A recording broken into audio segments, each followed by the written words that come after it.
एक छोटे से गांव के पास एक बेहद घने जंगल का राज्य था। लोग कहते थे कि उस जंगल में कुछ अद्भुत रहस्य छिपा हुआ है।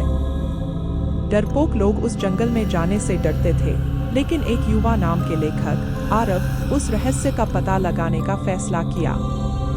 एक रात आरव ने अपने साथ एक टॉर्च और नोटबुक लिया और जंगल की ओर निकल पड़ा।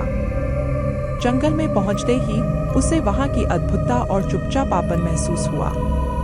उसने अपने नोटबुक में अपने अनुभव लिखना शुरू किया। अचानक उसे ध्वनि सुनाई दी, जैसे कोई कुछ बोल रहा हो। उसने चारों ओर देखा, लेकिन कोई नजर नहीं आया।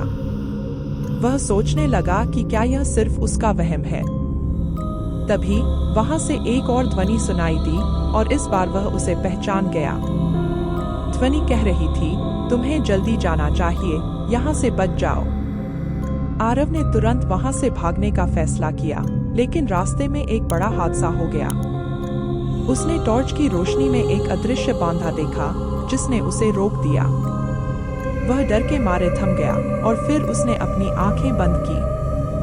जब आरव ने फिर आंखें खोली, तो वह अपने बिस्तर पर था और उसका टॉर्च और नोटबुक उसके पास थे। वह अपने अनुभवों को दोबारा लिखने बैठा, लेकिन किसी ने उसकी कहीं नहीं सुनी। गांव लौटने के बाद आरव ने गांव वालों को अपने अनुभवों के बारे में बताया, लेकिन उन्होंने उसे माना।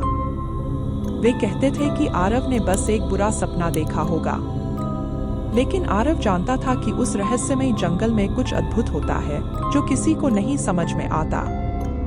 और वह अद्भुत रहस्य अब भी उसके अंदर बसा हुआ है। Enjoyed this video? Don't forget to comment, share, and subscribe for more content like this.